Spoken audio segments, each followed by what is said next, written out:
Welcome, everyone, to today's episode of Carefulist, the podcast. I'm Katie Christophic, founder of the Carefulist. Today, we are talking with Brian Bradshaw, who is the CEO of Northside Home Care. Welcome to the show, Brian. Yeah, thanks, Katie. Appreciate it. I am really happy that you're here with us. Um, we're going to talk about all kinds of good things, but before we get to all of that, let's start at the very beginning. Could you please share with us your caregiving story? My caregiving story is similar to so many of the families that I talk to. It's not too dissimilar from my teammates who, they come from people who have been exposed to it. But I've heard it said before, and I've adopted the phrase pretty regularly that I'm an accidental caregiver. Yeah. It wasn't my history. It wasn't part of what I wanted to do. I never felt a calling to it. But that's kind of where life took me and my family. So Mhm. the year it's pre-COVID, it's 2017 in that realm, 2017, 2018. And my mom was diagnosed with multiple systems atrophy or MSA, which is a neuromuscular degenerative disease. Kind of starts in your toes and moves up, and it's very rare compared to some of the major diseases. And so with that, there's just not a lot of treatment. There's not a lot of funding, Yeah. and that was the beginning of the care story um, for our family. Well, within a year, my mom was not really able to use utensils and needed a lot of assistance. Wow. So it moved that quickly. It was very quick. It went Wow. from, mom's a little off balance Hmm. and had a fall to a year later, we were buying specialty forks designed for like severe Parkinson's, Yeah. people Okay. that can't really grip and they're shaky. Right. Uh, Within 2 years, she couldn't walk, couldn't feed herself, was struggling to talk. Um, so it was all of a sudden, it wasn't a slow moving disease. It was your family's in chaos mode, right? Yes. Your mom that she was always a lively host and always had parties and friends and was organizing things and liked to move and be going here and there and travel and Yeah. to, picking out what kind of power chair can she navigate, Mm. at what will her hands allow her to navigate. So Yeah. in the midst of that, my dad was, most of the day overnight caregiver doing his husband duty Hmm. that he promised to do. I was evenings and weekends. My sisters would help out as often as they could, but I'm closest. Not Hmm. that they're not close. We all live within, half hour of each other, but I'm down the street, right? So I became default.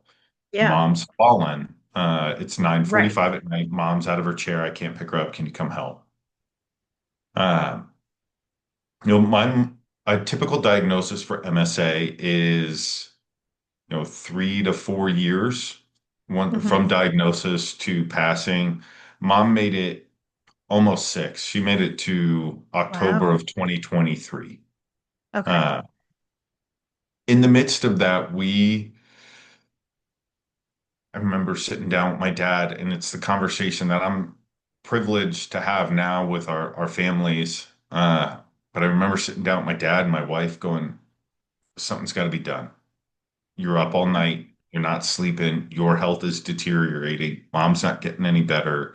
We need real help. And so we Right. went through that search to find more care and help in our home, Hmm. and ended up with three awesome caregivers that really just blended into the family. My mom loved them. My dad loved them. Oh, And great. they were with my mom all the way to the end. And uh, that was my first and like on fire exposure into the world of care and caregiving and the whole purpose behind Northside Home Care and why I started it with my wife and why what our mission is to help those families that are like my parents that are going through Wow. it. Wow. And, I haven't spoken with very many people who have experience with rare disease. And one of the things that I've learned over time, number one, we're recording this in February and it is Rare Disease Month, and Rare Disease Yeah. Day is February 28th. But having a rare disease is not rare. So, like, I mean, you could have a disease that is rare, but it's actually common for people Yeah. to have a rare disease. And I don't think people realize that. Yeah. I've learned, it's funny. My dad went through the typical I need help. He needed to kind of wrap his head around the disease and the diagnosis. So he Yeah. gets on Facebook and starts looking up for multiple systems atrophies or MSA groups and finds that there's like three or four in our area and like Wow. connected with those people and Yeah. talked to them and their husbands and wives are going through the same thing that he's going through. So it was really good for him to understand that they weren't alone.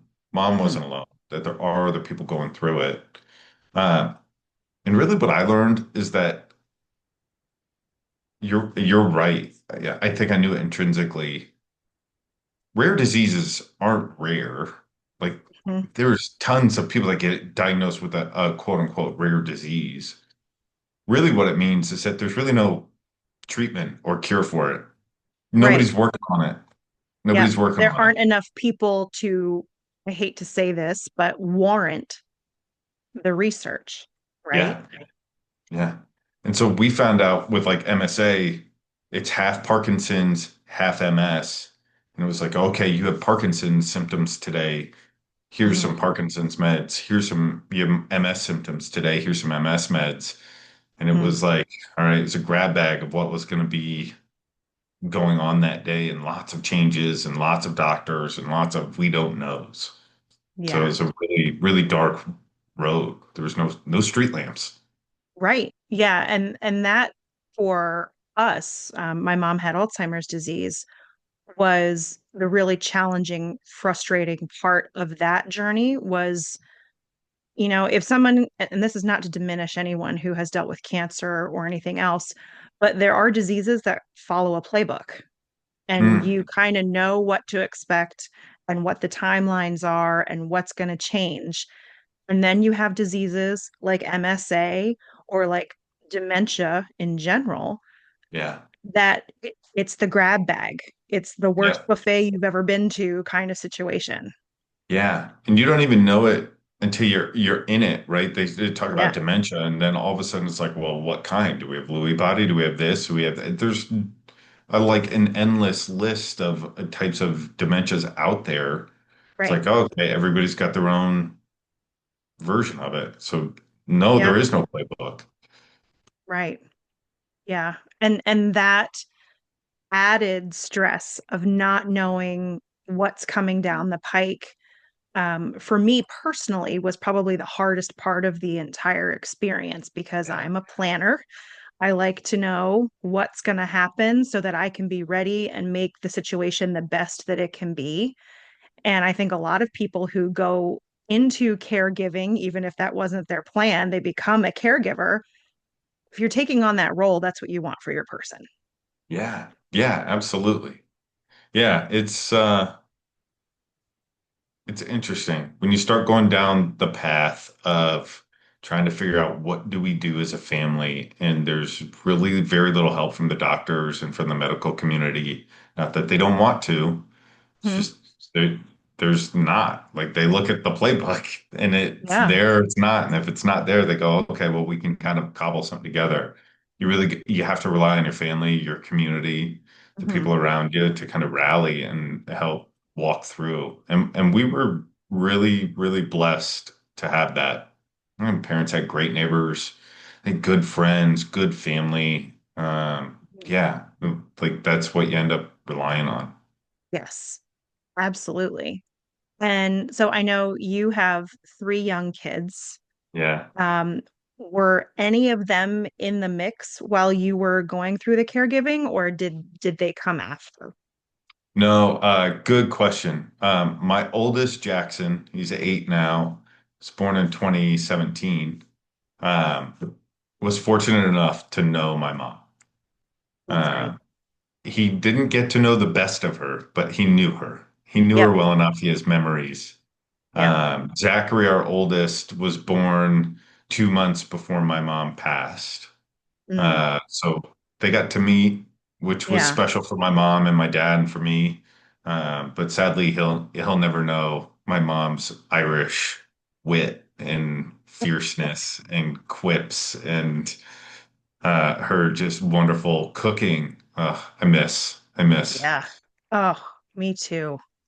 That's one of the things I miss the most. My mom never showed up anywhere without I can't even say like it was a singular thing. It was, armloads full of Yeah. teas and soups and all kinds of really just amazing stuff. There's some really good cooks in my family. My mother-in-law is exceptional. And she's Italian, and her spaghetti sauce is almost identical to my mom. So it's a very good reminder, but it's Oh, still that's nice. something's, yes, there's some like maybe it's a bay leaf. I don't know what it is. Something Yeah. really little that's just not my mom's. Yeah. Um, but it's little things like that that I'm like, yeah, I haven't had, a good spaghetti sauce from my mom in Hmm. 10 years, and that kind of stuff I miss. Oh, absolutely. Yeah. I completely understand what you're saying. Especially when you're talking about your younger kids not having active memories of her. My kids remember my mom being around, Yeah. but they don't remember having conversations with her because she was not able to converse. And so, one of the things I've found over time is they know her through the way we talk about her Hmm. and through the stories we share. And I have an involuntary, uncanny ability to channel her. And I will do something, and my husband will be, "Hello, Vicky." Yeah. Where did that come from? So kids know her, in that way. And That's awesome.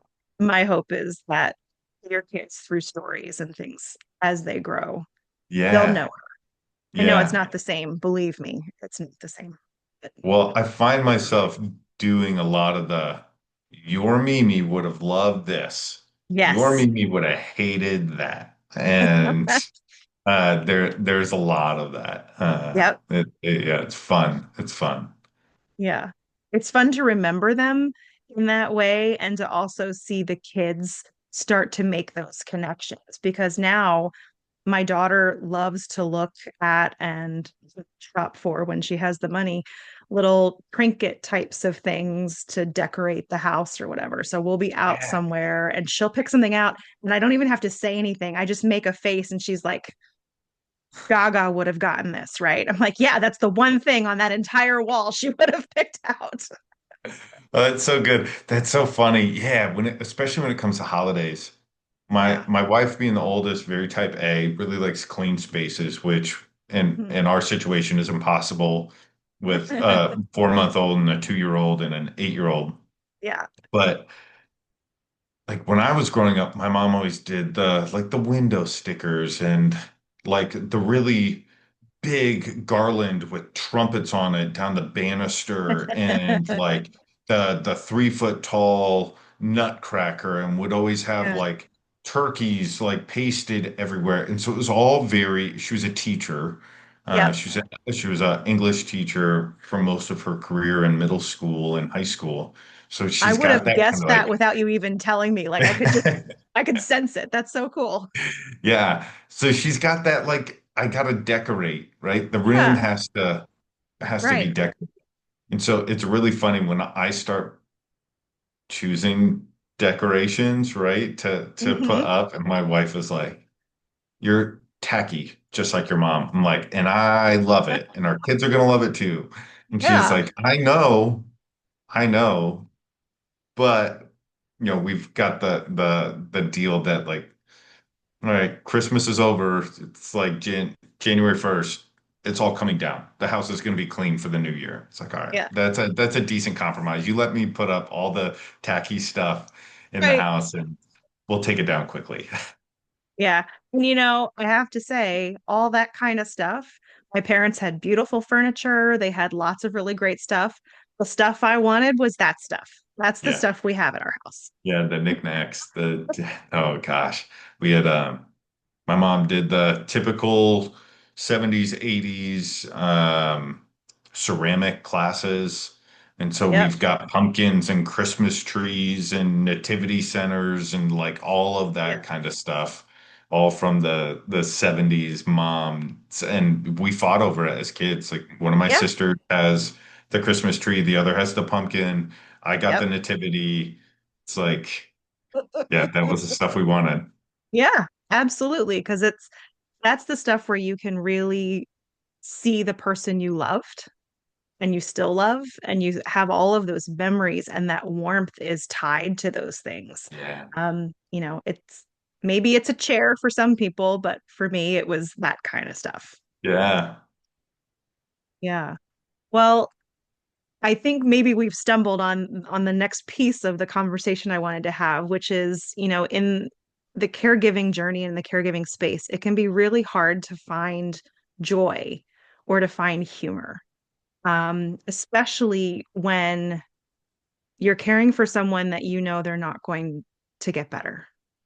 And so I'm curious what your family did, or if there was a moment that you can think of, even in the midst of all of that experience, that was humorous or joyful. That's a really good question. My mom had a flair for the dramatics. I think is like she was a Jersey girl and Irish and like just spunky and was gonna tell you if she liked you and she's gonna tell you if she didn't like you and like Yep.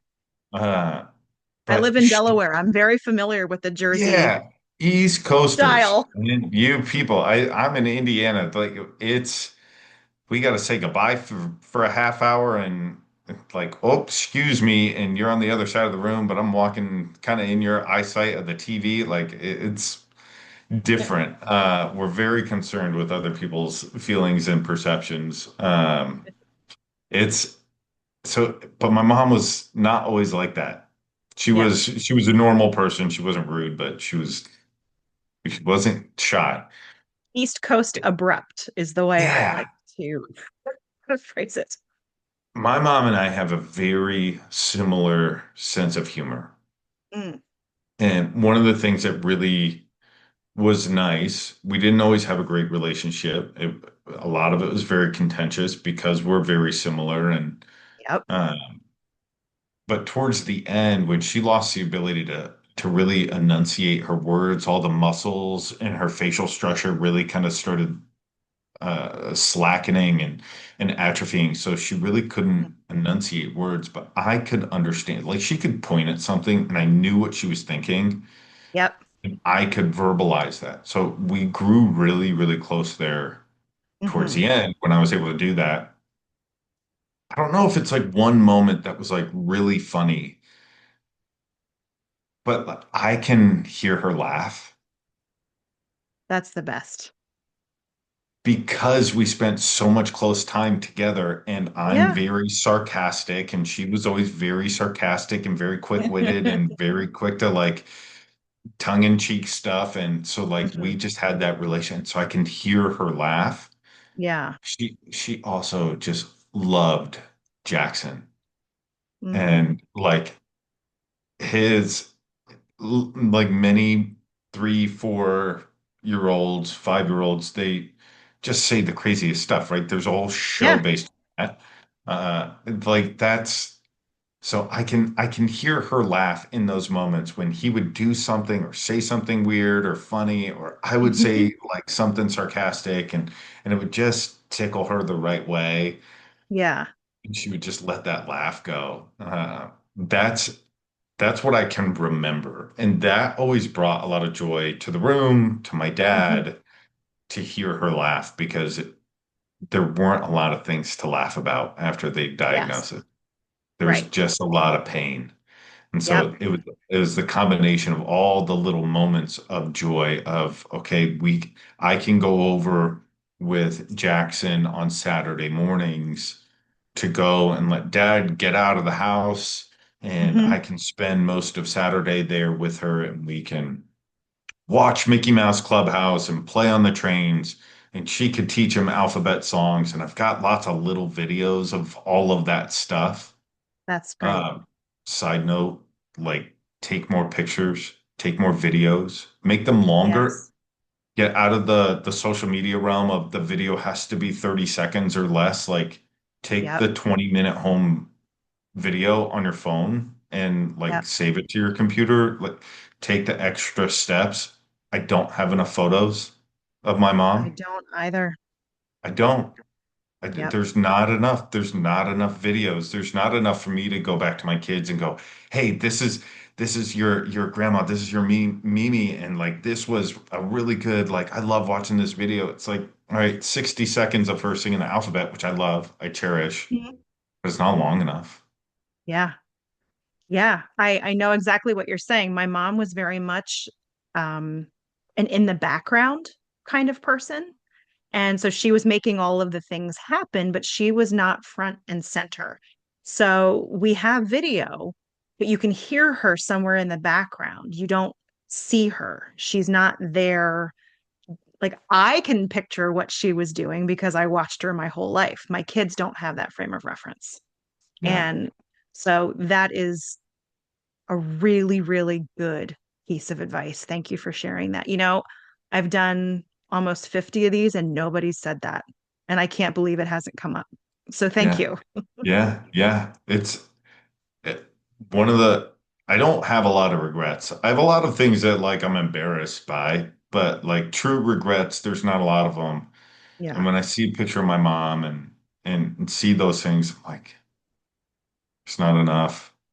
So I've made Yeah. it a personal habit. Like Christmas this year, I'm filming Christmas. It's a 28-minute video on my phone.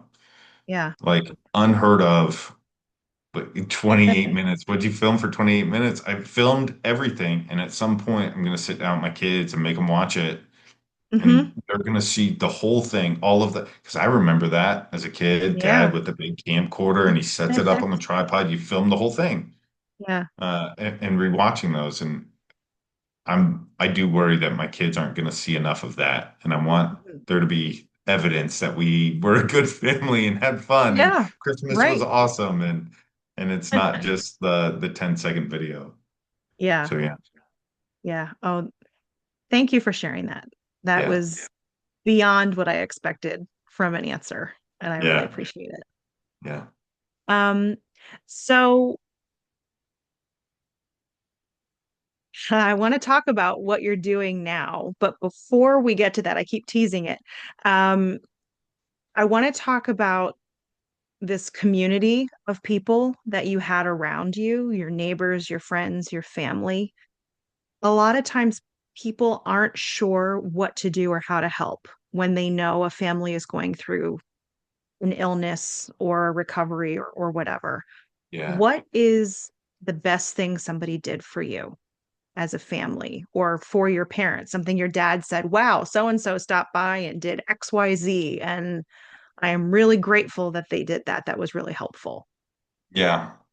Um, I think there's two routes that I can go down. I'll kind of divulge both of them a little bit because they're both really important. Hmm. One being your personal network of friends, family, faith.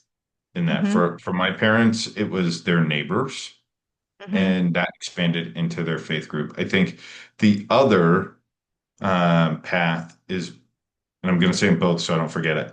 The other path is um, being very direct with your needs to Mm, your community. yes. Yes. So we start going down this path of caregiving for my mom. It's me doing a lot of the legwork. It's my wife kind of going, "Hey, mom needs more help. Like Hmm. you're over there. It's 10:30 at night and you've been there for 4 hours. Like we've got kids to put to bed. Yeah. Like I need help. Do you need help? We're both working. She's since left her work. She's a full-time mom now, which is even more stressful in a lot of ways, Yeah. being full-time mom. Um, so it was like, all right, what do we do? Um, so surprisingly, the internet is zero help. Hmm. It's zero help because you go to Google, and this every family tells me this. And I go, how'd you find us? And they're like, oh, let me tell you the story. You go to Google, you see these big companies with these networks where they take your information, then they go sell it to 50 providers. And then from a consumer standpoint, you're already in crisis mode because you need help right now, Hmm. or you're looking for help because mom's coming out of rehab, or dad's just getting out of the hospital, or you're burnt out. You've been burning the midnight oil for months Hmm. on end, dealing with a wanderer at night, and you don't know how you're going to do that and keep your job and keep your family and keep everything stable. So you're already in crisis mode. Yeah. Then for the next week to have your phone ring off the hook with companies that genuinely want to help. I've Hmm. met very few business owners, marketers, caregivers that just really don't care. They see it as a business opportunity to make a lot of money, which it Yep. can be very good in that realm. But very few of them don't care. So they genuinely want to help, but you're just getting blown up. It's like your phone's exploding with Yeah. text messages, emails, phone calls. So that it's an immediate way for that person to shut down and go, and Yes. that's what we did. We shut down and went, I cannot talk to 50 companies. Like I Right. want to know one, Yep. right? So my dad gets to talking to his neighbor, who says, hey, did you know that the church I go to, St. Elizabeth Ann Seton? And my dad was like, oh, I go there. She was like, did you know that they have a really good senior community that like does senior meal trains? Mm. So like just if you can go to and since we're in Indiana, there's like Boone County Senior Services is a company that only services Boone County, and they do a lot of outreach. There's the Hamilton County Senior Center. There's all of these different, you don't know about it till you're in the industry. But Right. if you talk to enough people and are willing to say, hey, I could use a little bit of help, and this is where the getting specific part gets into it. I need help with this. Well, Hmm. I had been telling my dad for months on end, your nutrition is terrible. All you're doing is eating cookies and biscotti and ice cream. Like, can you please eat an Yeah. egg? Like Right. get a chicken breast and put it on a salad. My mom Yeah. was always a really healthy cook, and like that's just was never his forte. Hmm. So like that's when he asked, like, hey, do you know of some place that could help us? And the neighbor was like, yeah, like the church does that. They'll bring you like three Hmm. days worth of food once a week, so you don't have to Yeah. worry about that. And that's like a no cost thing that the church does and like out of their outreach programs. Like Right. that is really great. Um, so talking to your neighbors, to your network, trying to figure out what's plugged in. There's a lot of resources that hide under the surface of the internet. And if the internet Yes. is your first go-to and you don't dive deeper, you got to go to the second page, right? Like Hmm. you have to dive deeper into the community and just start talking to people because it's a really interesting world as a family member. And you know this, Katie, that it's very lonely. Yes. So many people are going through it and they're everywhere. And it Mhm. feels like you're the only one. Yes.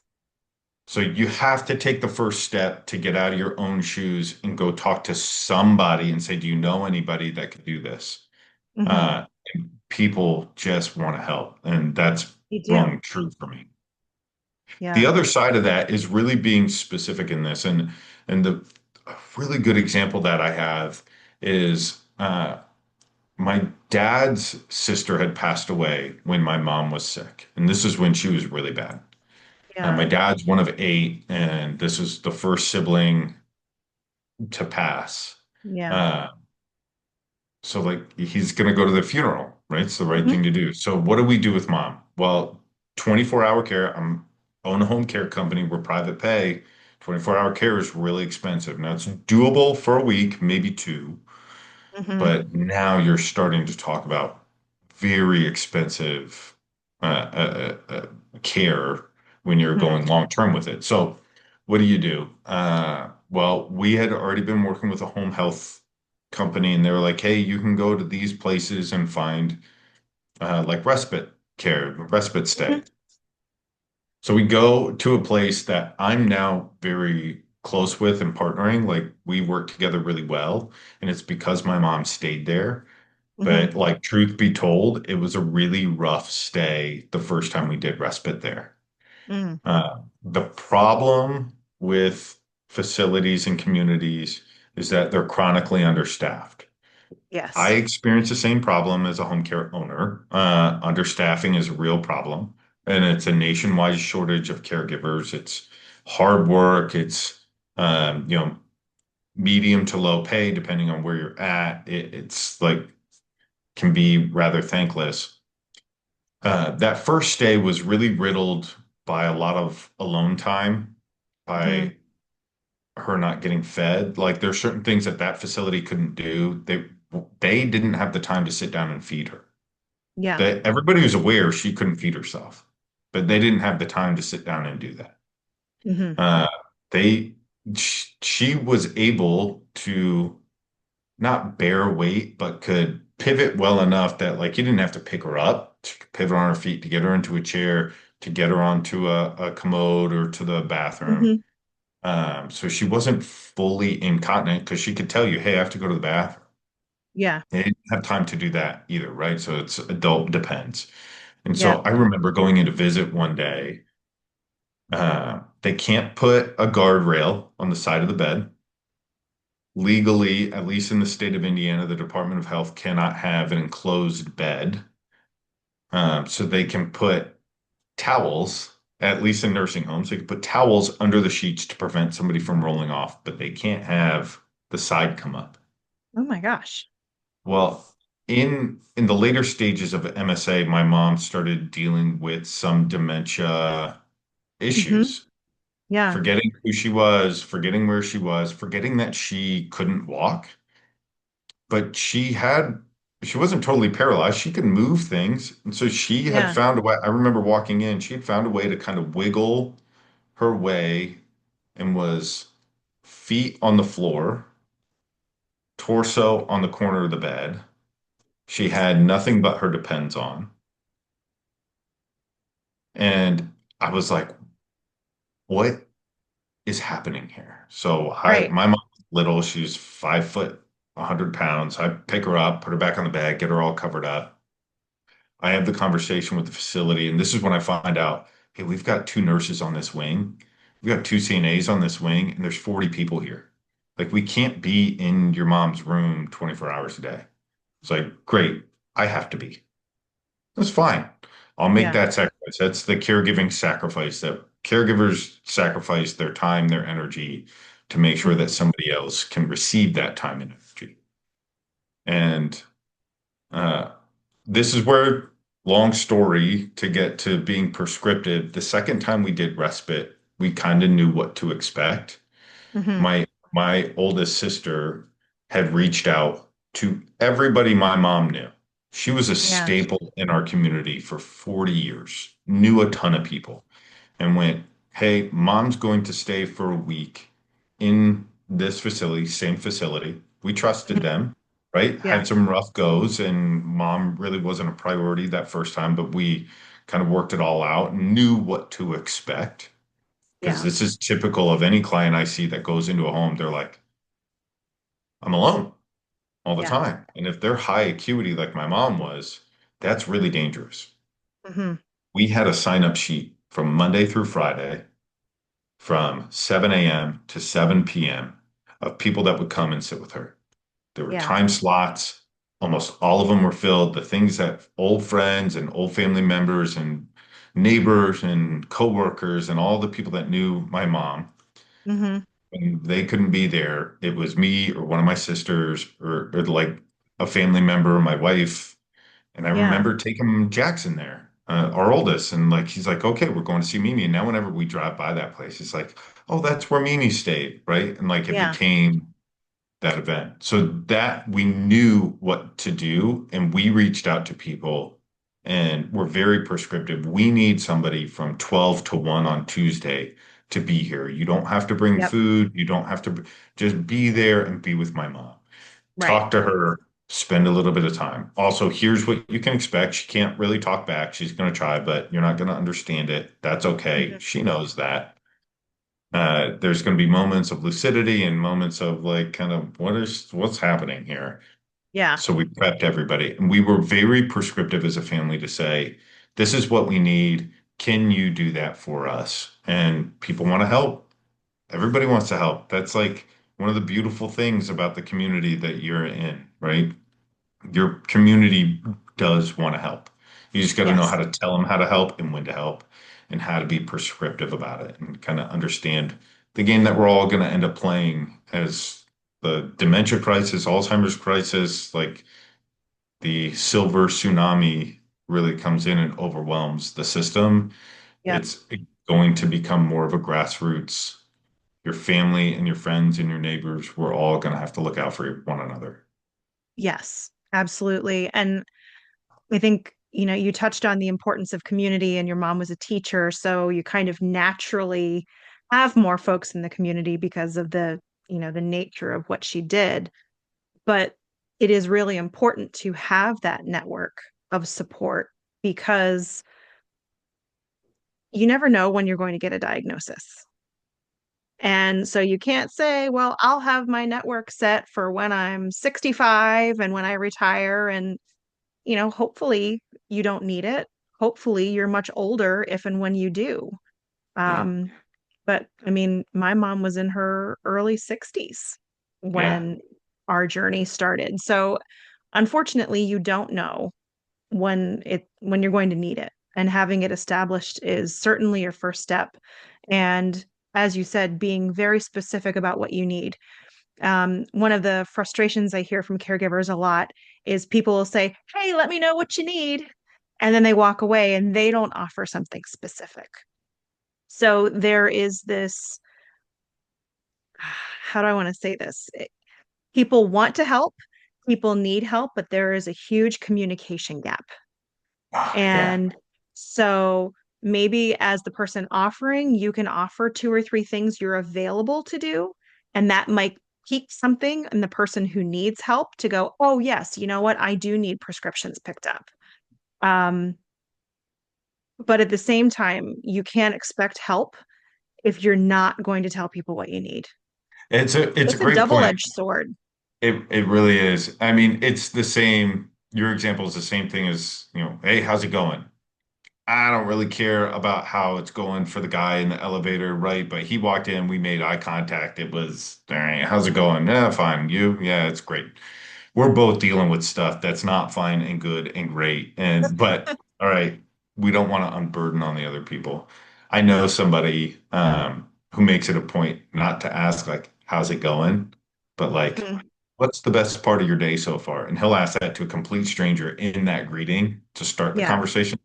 Great, wonderful, more power to him to do that. Probably makes up people's days and he gets great stories out of it. It's like great, but also I don't have that. I'm not going to do that. I'm a no, very outgoing person. I'm not going to just strike that kind of conversation. But that's the same as going, all right, let me know what you need. I'm here to yep, help. Man, I can even do that. I say that to a lot of my clients. I'm very personal in their lives and with them. And a lot of them are neighbors. Like hmm, I can half my clients are within, half hour of my house. I can drive to their house very easily. So I'm never shy to say, "Hey, I'm right down the road. Call yeah, me if you need me." And that's really good advice that I can change that just a little bit to say I can help with X, Y, and Z. I already know what they need help with. I can help with yeah, X, Y, and Z. You call me when you need me to take care of that. yeah. Or even not to tell you how to do your job. My husband will listen to this and laugh and go, wow, that's on brand. Um, but if you're going to be in their area, just let them know, hey, I'm going to be 5 minutes from your house. Do you need anything? Um, but that I'm saying that not just specifically to you, but to everybody who's listening. If you're going to be Yeah. near the home of the person you're thinking of, call them, text them, say, hey, I'm going to be over that way, dropping my kid off at soccer or whatever. Can I pick something up while I'm waiting for practice to end? Yeah. It's that kind of thing that people will find helpful. And I know a lot of times you don't want to come across like you're assuming they can't handle it by Yeah. offering help. People are very afraid of doing the wrong thing and saying the wrong thing. Um, My mother Most of always the used to time, say, perception is reality. Perception is reality. That was her favorite saying. yeah, yeah. But more often than not, you're not going to say the wrong thing, Yeah. unless you really have no people skills. Yeah. You can navigate that conversation and come out okay. Yeah, I think you're right. Yeah. Yeah. It's been a theme, a lot of conversations I've had this week and things that I'm always trying to work on myself. I was telling myself this yesterday in the car, the most important thing I can do for my business and for the people that work for me and for the families we take care of is to continue to work on myself. And I say all that, there's a lot of myself in that, right? Just said it a million times. But if you can switch it to what can I do for you? How can I help you? It, Mhm. it makes the community better. It makes your day better. It can make somebody else's day if you can just kind of find that, turn that outwards, that desire to help from Yeah, let me know if you need anything to I'm going to be here. I can help you with X, Y, and Z if you need it because I know you're struggling with it. Or tell me about some of the things that you're struggling with and then go, oh, I can take care of that. Let me go do that for you. yeah. So we've alluded to it enough. When you are out and visiting clients, you have clients. Who are they? What do you do with Northside Home Care? Yeah. So we are, I've heard it described a lot of ways. The most common is non-medical care. I think the most accurate description of what we do is surrogate children. Hmm. That's kind of the phrase that I keep coming back to that people go, oh, that makes sense, Hmm. right? It's easy to list off. We do light housekeeping, we do medication reminders, meal prep, we do laundry, we do companionship, we do bed changes and brief changes and assist with dressing. And the list goes on, all of the personal care. Yep. But people's eyes glaze over like when I start listing that stuff, and I'm sure people just kind of like tuned out. The easiest way is like anything you would ask your son, your daughter, your grandson, granddaughter, the neighbor boy, who's really nice to do, 99% of the time we'll do it. And we Yeah. won't necessarily go shovel your driveway as Indiana's covered in a foot of snow or blow your leaves out. But if you need some errands, if you need somebody to make sure that you're not going to fall, if you need Yeah. somebody to talk to, like those are all the things that, our caregivers do. So, yeah, Northside Home Care, we're a personal care agency. We specialize in assistive services for people's personal care in their home, wherever Mhm. that is. Home is where you belong is our slogan. Yep. And, it's wherever that is. Are you in a community? Great. And that's where you call home, but you need a little help so you don't have to move from independent living into assisted living or from assisted living to somewhere that can handle more high acuity because you keep making phone calls to the staff to get help. Mm. We're going to help keep you in your home wherever that is. Yeah. Well, that's fantastic. So you said Indiana specifically, if people are looking for your services, what part of Indiana? It's the age-old question. Because we're not a franchise, I don't have territories. We're licensed for the whole state. So I tell Oh, okay. everybody, if you're in need and I can find a caregiver, we can service you. Okay. So I've had calls from the sticks, like Converse, Indiana. It Mhm. is you put your finger just north of Indianapolis in the middle of the farmlands, and like that's Mhm. Converse, Indiana. We've got caregivers that are willing to drive there that are only 20 minutes out. So like we can service that. We can also service the bigger cities, Indianapolis, Fort Wayne. As long as I can find a caregiver, we'll do our best to take care of people. That's fantastic. So we will list the website in the show notes for anybody who's interested. But for people who are listening and not looking at the show notes, do you want to share the website so they can Yeah. take a look? Yeah, it's northsidehomecare.org, O-R-G. And kind of going back to not taking enough pictures, you're going to see a bunch of pictures on there that I actually had to fight with the media company that helped build our website. They're like, Mhm. these are grainy old photos. They're not, I was like, yeah, but they're photos of my mom Yeah. doing what she loves doing. So there's a beautiful photo of her in the kitchen. She's smiling, she's pointing. There's food on the table that she's getting ready to serve out. It's like that's who we are. We're small, we're family owned, operated, and like go to northsidehomecare.org. The phone number on there, you can call it, you can text it.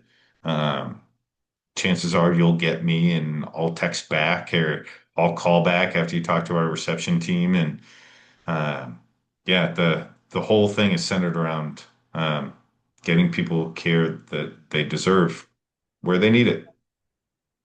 Well, I'm very sorry that you had the life experience you did that led to what you're doing, but I am incredibly grateful that you took that experience and are doing what you're doing. Yeah, yeah, me too. It Mom matters a would be lot. proud. Oh, she absolutely would be. She'd be She proud. and she is. She wouldn't have wanted me to start it because there's a big risk. She's very practical. She would have been, Yeah. no, this is silly, Brian. Go get a normal job, get a good salary, get good health insurance. Don't go out on your own and do something insane. Yeah. Uh, but the fruit of the labor is kind of the proof that we need to know that even if we only change one family's life, which we've changed several, uh, even if it was only one, it was worth it. And she'd be Oh, proud of it. yeah, she would be. Absolutely. And I would bet dollars to donuts she's also not surprised. Not at all. Not at all. I was not a good rule follower for most of my post-adolescent life. And so, Yeah. no, she's not going to be surprised that I was like, I don't want to work for anybody else and I want to help people. That's the entrepreneurial thing, right? Yeah. Yeah. My mom wouldn't be surprised either. I think she probably wouldn't be thrilled her pictures are on my website. We have that in common. So, It's so good. Yeah. all right. Well, thank you so much for sharing your story and for sharing what you're doing now to help people. For anybody who's interested, we will put that website in the show notes. You can reach out directly to Brian for services in Indiana. And if you need resources elsewhere throughout the US and Canada, you can always go to carefulist.com. Until next time, take care.